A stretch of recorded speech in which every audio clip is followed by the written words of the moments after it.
A black screen on your MSI Summit E16 AI Evo is often linked to boot or Windows issues.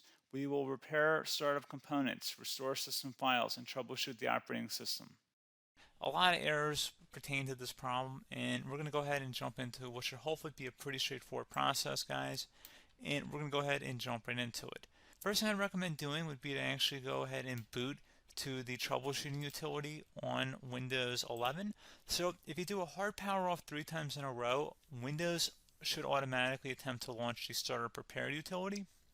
And if it doesn't find anything, it will give you the option to select advanced settings, in which case it will take you to a screen that looks like this. Now, if it does not take you to a screen that looks like this, or you're unable to get to that, you can also download the Windows 10 Media Creation Utility, or Windows 11. They probably will make a creation utility for Windows 11 at some point. And it doesn't really matter, you can actually run the Windows 10 utility on Windows 11 as far as I'm aware.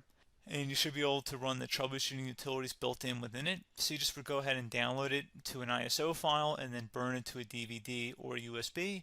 It'd have to be about 4 gigabytes or more. It couldn't be a small USB flash drive, and it couldn't be a CD. It'd have to be a DVD. And then you'd boot your computer from it.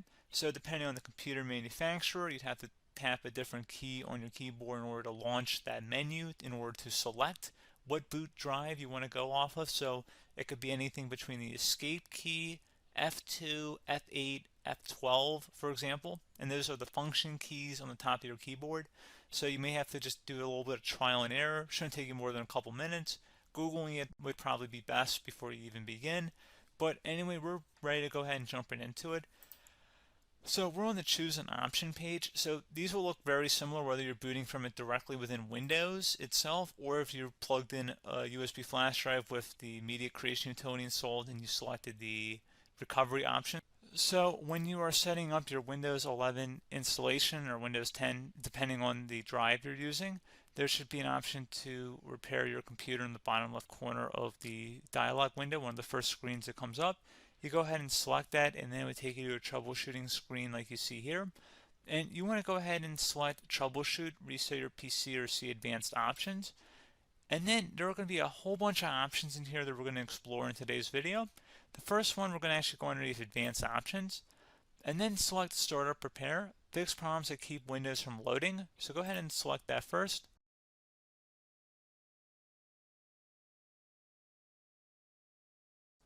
Okay, so you can see it could now repair our PC. That was our first option we could try. Something else, if we go back into advanced options here, and then select troubleshoot, we're going to go underneath advanced options again. You can go ahead and actually access safe mode by selecting startup settings. And then if you select the restart button, you have the option on the screen, select safe mode with networking, which will give you a key on the screen. It'll tell you which key to press to enter that. I believe it's the F7 key. It'll do that for you. I'm not going to go over that in today's tutorial because I don't really want to go into safe mode, but you're more than welcome to attempt that by going into here and then selecting restart. Again, it'll launch another screen. It'll say what key do you want to press, and it'll give you like 7 or 8 different options, and you want to select safe mode with networking.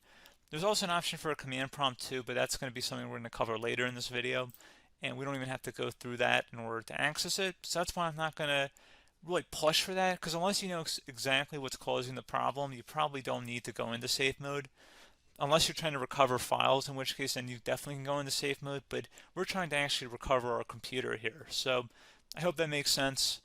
Something else we can also try here as well would be to uninstall updates, remove recently installed quality or feature updates from Windows. So if you go ahead and select that, you can uninstall the latest quality updates, which generally is the more day-to-day updates. Feature updates are the less regularly released ones, like the big ones. I would equate it to service packs in like Windows 7 and Windows Vista and Windows XP. So larger updates that occur once or twice a year at most. And the quality updates are more just a regular update. So probably obviously depend, it'll take longer if you're going to try and uninstall the latest feature update versus quality update. And maybe you don't need to go back that far. So just giving you guys a couple of pointers with that. Something else you can also look at here, and we're going to jump into the command prompt in a little bit, but you can select System Restore, which will use a restore point recorded on your PC to restore Windows. And this is something I would highly recommend here, guys. So select Next. Assuming you have a restore point saved on your computer, you go ahead and select the most recently created one, and you'll select next, and then you'll select the drive. You shouldn't actually have to select the drive. You can scan for affected programs, but we're going to keep it all default here, and then we're going to select finish. So once started, system restore cannot be interrupted. Do you want to continue? I think we're going to select yes. I don't think we have anything better to do on our computer right now, so just give it a moment here to initialize. It will take a couple minutes to run, obviously depending on how large your hard drive is and how much is saved on the system restore point. So just give it a couple minutes here.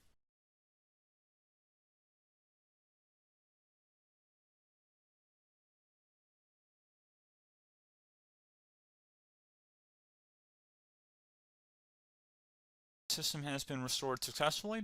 We're going to go over a couple different methods in addition to that if that did not work. So I'm just going to pause the video and we're going to start back up back on the recovery screen that we started with. Okay, so a couple other things we can try here too. If you go back into Troubleshoot, you can select Reset Your PC, while you choose to keep or remove your personal files and then reinstalls Windows. You can select to keep my files, which will remove apps and settings but keeps your personal files.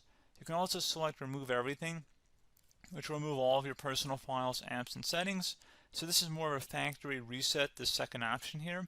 First option, it should not delete all of your personal files. However, it will pretty much clear most of your programs, and keep in mind, there's no guarantee that your information, number one, is even still available and easily recoverable on your computer to the point that you actually would be able to recover anything. And the second point is that there's always a chance that it won't actually recover and it will just do a factory reset anyway. So there's no guarantee that actually would keep your files anyway. So I would recommend trying to get a recovery tool and backing that up first before selecting it anyway. But again, those are a couple different options. And then something else you can try here if you go back to the choose an option. Another option, if you go underneath choose an option and select troubleshoot, advanced options, and now select where it says command prompt. Okay, so the first thing we should do is type our main hard drive here. In most cases, it should be the C drive. So you just do a C colon and then hit enter on your keyboard. So once you're underneath the C drive, we're going to type in dir and then hit enter on your keyboard. It should have program files, users, and Windows all in there. That's how you know you're in the right directory.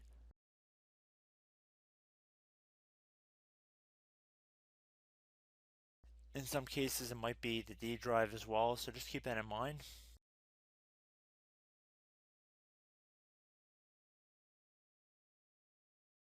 Next thing we're going to do is type in cd space / Windows / system 32 / config,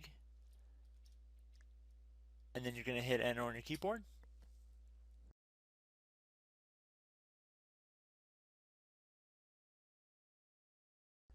So now you're going to type md space backup. If you've seen other tutorials, it might also say to put down md backup. That's because the backup name is pretty common when you want to back something up. So you can name this whatever you want, doesn't have to be backup. So if you've already made a backup folder in the past, you could do backup 1, for example. So once you're done setting the name you want the backup to be called, hit enter on your keyboard again.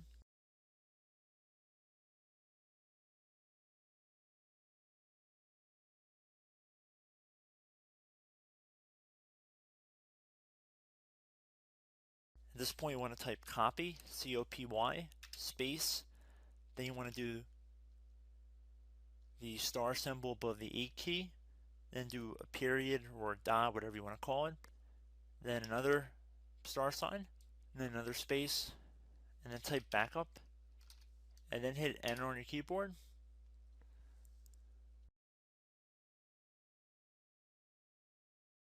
Now you want to type cd reg back, R-E-G-B-A-C-K, and then hit enter on your keyboard. So now that we are under the reg back, so now you want to type dir again, and then hit enter.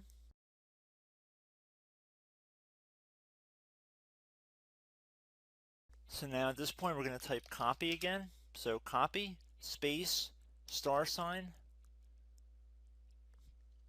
dot, another star sign, space, and then 2 dots. So we're going to type copy, space, star sign, dot, sign, star sign, dot, dot, and then hit enter on your keyboard again. So for overwrite, you want to overwrite all. So type A on your keyboard, so capital A, and then hit enter on your keyboard.